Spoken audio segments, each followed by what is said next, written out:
Depuis quelques années, on dirait là, qu'il y a toutes sortes de nouvelles allégations santé qui sont apparues sur les emballages de produits alimentaires. Il y a des nouveaux logos, il y a des affirmations accrocheuses aussi, genre vrai aliment. Moi, je me demande toujours c'est quoi un faux aliment. Ingrédients naturels, qu'est-ce que ça veut dire? Bon pour la santé, bon, sur quels critères on s'est basé pour dire que c'était bon ou pas. Bref, est-ce que les allégations et les logos sont fiables? J'en discute aujourd'hui avec la nutritionniste Stéphanie Côté. Bienvenue au Détecteur de rumeurs, Merci. le balado. Allô, Stéphanie? Salut, Ève! Aujourd'hui, je suis contente de te retrouver, Stéphanie, parce que, au départ, on voulait faire quelque chose quand on s'est parlé de cette première chronique là, pour le détecteur de rumeurs. Est-ce qu'on peut se fier au marketing et au logo alimentaire? Puis on aurait pu croire que la réponse était un gros non. Puis on aurait pu parler d'autre chose, là.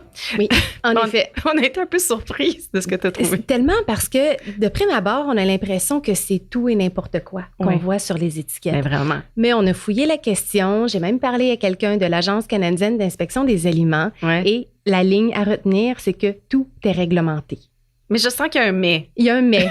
Mais tout n'est pas balisé. Ouais. Alors, quelle est la différence entre réglementé et balisé? Ouais. Ça, c'est dans les petits caractères. C'est que quand c'est réglementé, en fait, c'est qu'il y a un grand principe qui englobe tout ce qui est allégation, affichage sur les aliments. C'est que l'information qu'on y retrouve doit être vraie, doit être non trompeuse, ne doit pas porter à confusion. Ça, c'est un principe de base. Fait que c'est très, très général. Alors que quand on dit quelque chose est balisé, ça veut dire qu'il y a des normes qui l'entourent, il y a des balises, ça le dit. On peut dire telle affaire de telle façon, on ne peut pas. Ça, c'est balisé, mais ce ne sont pas tous les sujets ou toutes les allégations qui sont balisées. Et ça, je sens qu'on va rentrer un petit peu plus dans les détails. Oui, puis ce que je retiens de ce que tu me dis, c'est qu'en gros, on n'a pas le droit de mentir. Là. L'industrie n'a pas le droit de mentir sur les emballages. C'est bien ça? En plein ça, c'est vraiment la base. Le gouvernement du Canada a mis ce règlement-là de base très clair. On ne peut pas mentir, pas d'informations trompeuses, même pas qui portent à confusion. Mais là, ça, il y a aussi beaucoup de créativité et d'imagination de la part des fabricants. Fait que parfois, on ne s'entend pas tous sur les mêmes termes comme les vrais aliments que tu as dit tantôt. Moi aussi, ça me fait sourire quand je vois ça, des vrais ingrédients ou des vrais aliments. Oui, quand même. Ça fait sourire, comme tu dis. Donc, on ne peut pas mentir, mais en même temps, donc, est-ce qu'on peut dire, par exemple, des allégations qui sont relatives à la composition des aliments? On l'a mentionné, là, vrai, naturel, authentique. J'ai vu des céréales là, qui portaient la mention « fait avec de vrais ingrédients » sur un saucisson ingrédients naturels. Moi, j'ai un petit peu peine à croire que ça veut dire quelque chose d'important. Je veux dire, pour le consommateur, là, ce genre d'allégation-là, c'est quoi un faux aliment, là, par exemple? Oui. En fait, c'est que le vrai ingrédient ou faux aliment, celui-là, il n'est pas vraiment balisé parce que, comme tu disais tantôt, c'est quoi un faux? Y a-tu des aliments des fois en plastique? Tu sais, c'est quoi, là? Si ce n'est pas un vrai aliment, c'est quoi? Ouais. En fait, cette balise-là est plus instaurée autour, par exemple, de céréales qui vont contenir des vrais bleuets. L'aliment doit contenir des vrais bleuets. Ce ne sont pas des petites pépites de sucre à saveur de bleuet. Ouais. C'est pas ça. C'est vraiment le vrai fruit qui doit être contenu dans cet aliment-là. Un saucisson qui dit que c'est naturel. Le naturel est aussi balisé, c'est-à-dire qu'il ne doit pas y avoir d'additifs ou d'intrants de l'extérieur qui viennent modifier notre aliment qui est comme il est à l'état naturel. Donc, il y a vraiment autour de ces termes-là, il y en a des définitions que les fabricants doivent suivre pour les apposer sur les étiquettes. Mm-hmm. Mais c'est aussi quand même, je trouve, une façon de porter le regard du consommateur vers un aliment très spécifique. Je reprends l'exemple du saucisson. Mm-hmm. On dit des ingrédients naturels, mais il peut y avoir plein de sel dedans. Ça ne fait pas quelque chose de meilleur pour la santé non plus, là. Non, ça, c'est le piège, un des pièges, je dirais, avec les allégations ou ces prétentions sur les aliments. C'est que ça a vraiment pour but d'attirer notre attention, notre regard et de balayer tout le reste aussi du revers de la main en ayant l'impression que l'important est mentionné puis que le reste ne l'est pas. Mais parfois, ça nous fait perdre de vue l'ensemble de l'aliment. Tu l'as si bien dit avec le saucisson, les vrais ingrédients ou le naturel. Ça veut rien dire dans le sens où c'est peut-être un aliment qui est plein de sel, qui est plein de gras, qui est quand même... il y en a certains aliments, j'ai déjà vu une boîte de céréales, Fruit Loops pour ne pas les nommer, en disant que ça contenait des fibres. mais on s'entend que des Fruit Loops qui contiennent des fibres, pour moi, ça compte pas. Je veux dire, c'est pas important quand on a une céréale qui est transformée, qui est colorée, qui a plus de sucre que de farine dedans. Ouais. Qu'il y ait des fibres ou non, on s'en fiche un petit peu, on va se le dire. Donc, oui, effectivement, parfois, il y a des allégations qui nous font perdre de vue on voit l'arbre et non pas la forêt. Hein, c'est un peu ça qu'on dit. Et que ça, c'est un piège dans lequel il faut peut-être éviter de tomber puis se poser des questions pour être un peu plus critique. Ouais. Mais qu'est-ce qu'il y en est des affirmations, des allégations qui sont relatives à la valeur nutritive des aliments, là? Bon, je pense faible en gras, là, ou source de vitamine C, ou riche en fibres, bon, tu viens de le dire. Là. Ça, c'est réglementé aussi? Oui, c'est réglementé. C'est très bien balisé aussi. Il y a vraiment là, un tableau à ne plus finir. Si ça vous intéresse d'aller voir ça sur Internet, là, c'est vraiment... on peut tout comprendre. Le faible en gras, c'est quoi? Quand on dit faible en gras, c'est parce que l'aliment contient au maximum 3 grammes de gras par portion.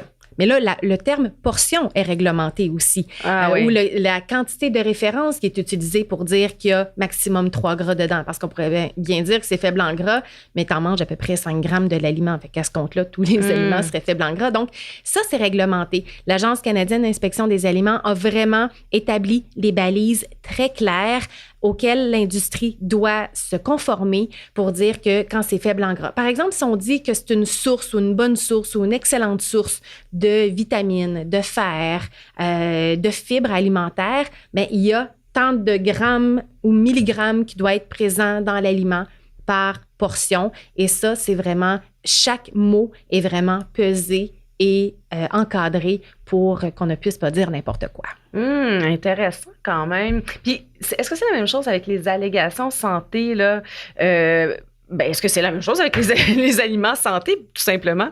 Bien, il y a plusieurs types d'allégations. Ça, quand ça a trait à la valeur nutritive, c'est vraiment quelles vitamines, minéraux, fibres alimentaires ou sucre qu'il y a dans l'aliment. Mais il y a aussi des allégations qui ont un lien avec la santé. Par exemple, ça a été établi de manière vraiment, basée sur des études scientifiques. L'Agence canadienne d'inspection des aliments, Santé Canada, c'est cette gang d'experts qui chapeautent ce qu'on a le droit de dire ou non sur les aliments se sont réunis. Puis en fonction des preuves scientifiques, les fabricants peuvent, par exemple, dire qu'une alimentation saine qui comporte des aliments à teneur élevée en potassium et pauvre en sodium peut réduire le risque d'hypertension, facteur de risque d'accidents cérébrovasculaires et de maladies du cœur. Bon, c'est très long, mais c'est la formule à respecter. Ah oui? Oui, aussi simple que ça. Donc, on va faire ça court. Des aliments qui sont une source de potassium et faibles en sodium pourraient prétendre que c'est un aliment qui favorise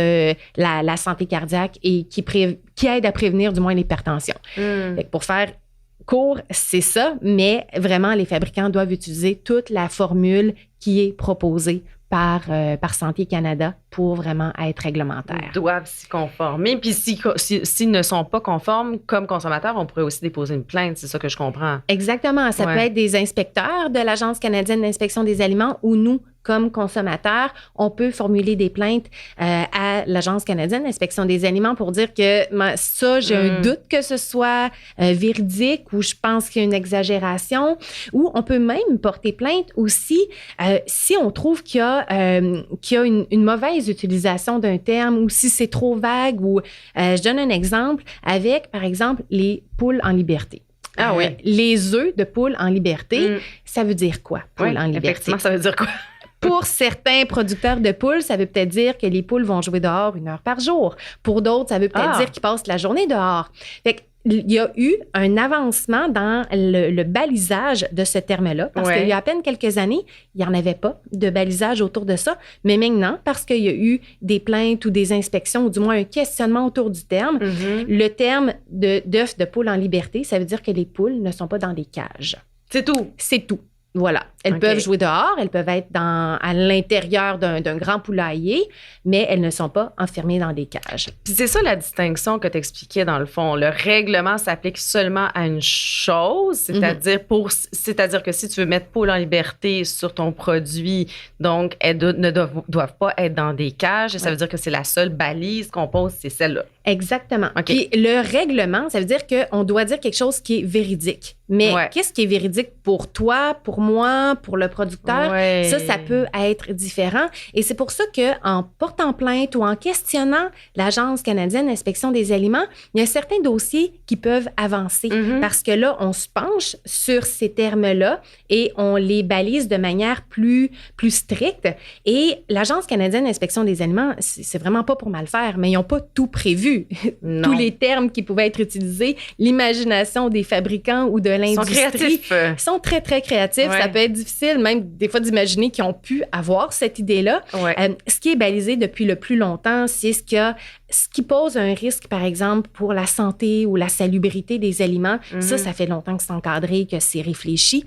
Mais au fil du temps, au fur et à mesure que le temps passe, et puis qu'il y a des nouveaux termes qui sortent à gauche, à droite, bien là, on est en mesure de se poser des questions là-dessus, puis de baliser au fur et à mesure qu'il y en a des nouveaux qui arrivent. Oui, c'est ça la réalité. Il y en a beaucoup, beaucoup, beaucoup. Il y en a aussi des allégations qui sont relatives aux méthodes de production. Hein? Oui. Fabrication artisanale, halal, véritable, naturelle. Ça aussi, j'imagine, c'est un peu le même principe. Là, on commence à comprendre. Là, il y a une réglementation qui s'applique à ça. Toujours une réglementation qui veut dire qu'on doit dire la vérité sur comment on fabrique, mais que ce soit, le naturel, c'est... Oui, naturel, je comprends pas. Naturel, il faut que l'aliment ou les ingrédients qui sont utilisés ne soient pas transformés, qu'il n'y ait pas d'additifs ou d'ajout de colorants ou de saveurs ou même de vitamines ou de minéraux ajoutés à l'aliment. Parce que là, on le dénature si on ajoute quelque chose de l'extérieur. Si on le transforme trop, que ce soit mécaniquement ou chimiquement, si l'aliment, on ne reconnaît plus l'aliment du départ, ce n'est plus naturel. On est proche quand même d'un aliment naturel quand c'est écrit naturel sur une boîte. Normalement. Normalement. Oui. Mais le naturel, je prends l'exemple de charcuterie il y a quelques années qui disait que c'est des charcuteries naturelles parce qu'on n'avait pas mis les nitrites dedans ajoutés. Exact. Mais on avait mis plutôt, par exemple, des concentrés de jus de betterave ou de carotte qui contiennent naturellement des nitrates ou des nitrites. Mais au final, ça amène les mêmes composés dans l'aliment. Fait que c'est toujours, comme on le disait tantôt, il faut prendre un petit pas de recul pour voir qu'est-ce que ça veut réellement dire pour nous, comme consommateurs, dans notre assiette, pour notre santé. Est-ce que c'est important de savoir ça? Cette information-là, est-ce qu'elle est pertinente dans mon choix des aliments? Puis, il y a des allégations, par exemple, qui sont non seulement encadrées, balisées, mais qui impliquent aussi des certifications. Là. Je pense, par exemple, au bio. Là, ça, vraiment, il faut que les producteurs répondent, eux, vraiment à des cahiers des charges là, très importants. Puis, ils ont des visites des inspecteurs, des inspecteurs qui sont, si j'ai bien compris, envoyés par des compagnies qui font la certification des fermes, des producteurs bio. C'est ça? Exactement. En fait, il y a ce qu'on appelle le Conseil des appellations réservées et des termes valorisants. Ouais. Donc, ça, c'est l'organisme qui chapeaute tous les organismes de certification. Cet organisme-là, le Conseil des appellations réservées, c'est aussi ceux qui chapeautent, qui encadrent l'appellation, par exemple, de fromage fermier, de l'agneau de Charlevoix, vin du Québec. Tu sais, ce genre de termes où on ne peut pas dire n'importe quoi. Ouais. Et ce grand conseil-là va certifier certains organismes de certification et c'est comme ça que là, le bio... Comme Québec vrai, par exemple, etc. Là. Voilà. Ouais. Donc, quand on voit le Québec vrai ou un autre organisme certifié qui a posé son logo sur un aliment, on sait, il y a une certification, c'était validé, il y a des cahiers de charges qui ont été respectés, des méthodes qui ont été respectées aussi. Donc, oui, on peut vraiment avoir confiance. Parce que, c'est des organismes aussi, Québec vrai, c'en est un certificateur au Québec, mais il y en a d'autres aussi qui sont à l'international, qui font de la certification partout dans le monde, qui sont eux-mêmes reconnus, là. Donc, on peut dire que c'est une certification un peu à part, hein, biologique, organique, là. Ça va un petit peu plus loin quand même que juste un encadrement. Oui, parce qu'il y a beaucoup de détails à regarder dans la production. On veut que les producteurs bio respectent vraiment des façons de faire. Donc, il y a des inspecteurs, ils doivent se conformer.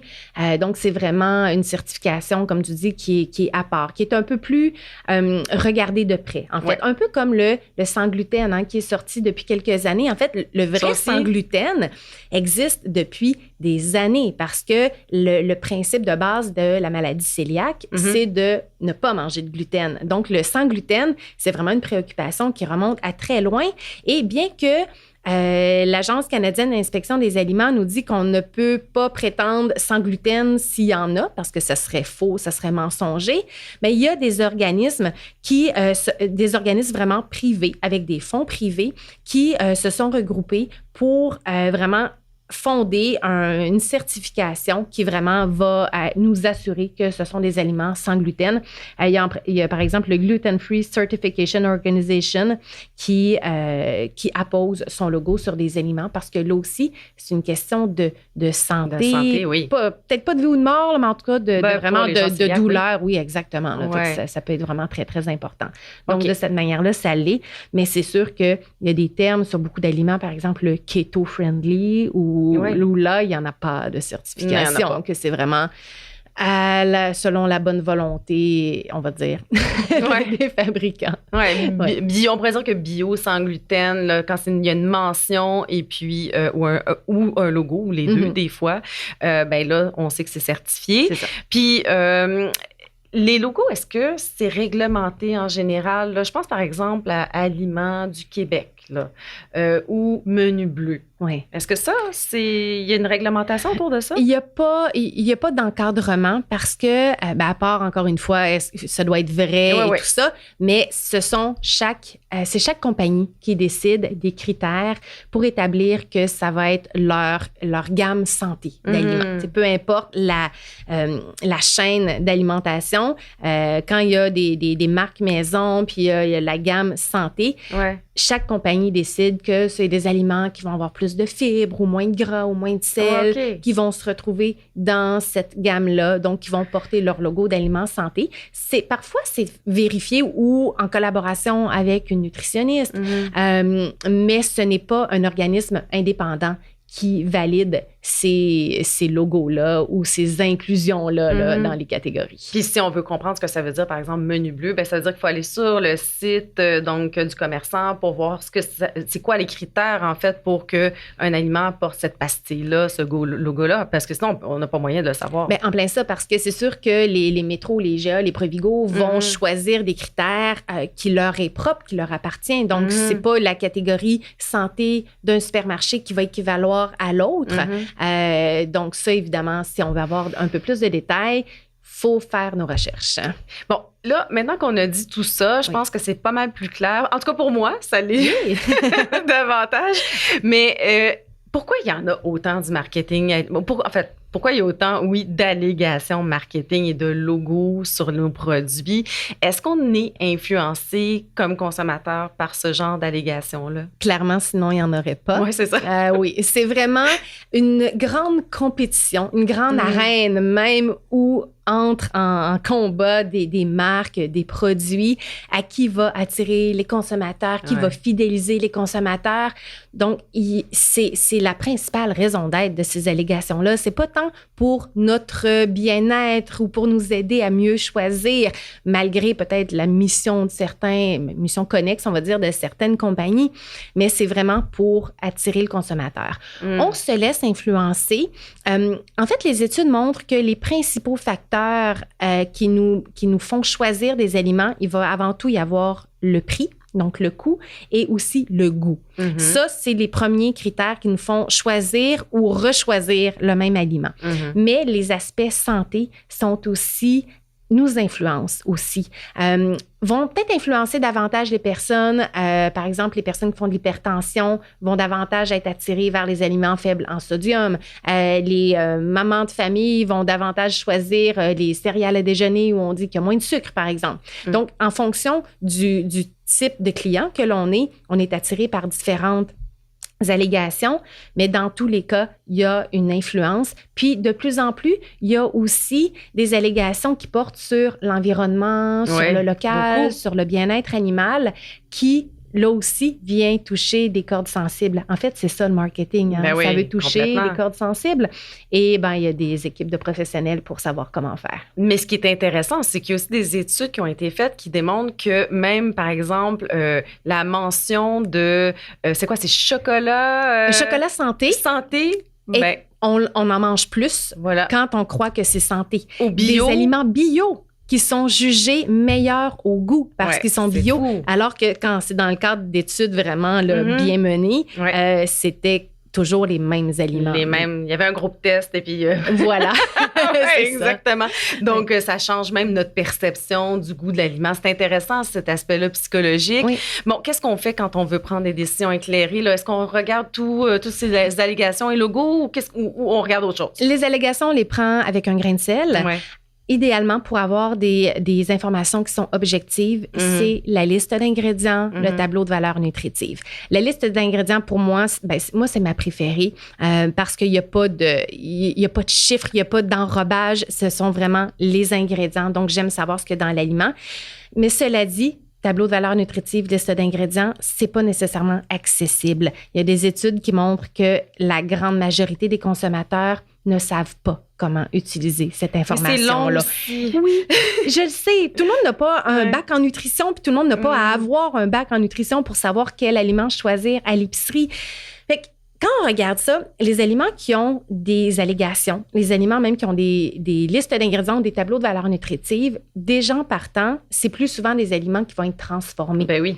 Et que si on choisit des fruits, des légumes en grande quantité dans notre panier d'épicerie, on n'a pas à se casser la tête. On le sait qu'il n'y a pas de pogne, il n'y a pas de marketing. Ça va être bon pour nous, ça va être bon au goût. Il y a plein de choses à faire avec ça.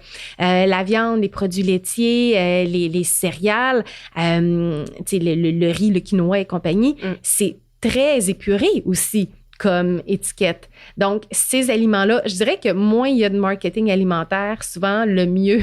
C'est un indice. C'est un indice parce qu'on n'a pas, on n'a pas besoin d'enrober quand ça se présente aussi naturellement. Ah ouais, je pense que c'est un bon truc. Ben merci Stéphanie, c'était super intéressant. Je pense que ceux qui nous regardent ou nous écoutent en format balado audio ont appris pas mal de choses. En tout cas, moi, j'ai appris pas mal de choses. Donc pour ceux qui voudraient te suivre, t'es pas mal présente sur les réseaux sociaux quand même. Oui, sur TikTok, Instagram, Facebook, YouTube, où je partage l'information qui est vraie, qui est basée sur des données scientifiques et qui veulent simplifier l'alimentation puis rendre ça le fun. Oui, bon, en tout cas, merci beaucoup d'avoir été avec nous aujourd'hui. Ben, c'est tout pour cet épisode-ci. Si vous voulez en savoir plus sur le sujet ou avoir accès aux références dont on a parlé durant le balado, ben, je vous invite à aller sur le site de l'agence Science Presse, www.sciencepresse.qc.ca. Et puis, si ce n'est pas déjà fait, abonnez-vous à notre balado. Merci d'avoir été là aujourd'hui. À la réalisation, c'était Félix Charret, au micro F. Baudin. Je vous dis à bientôt.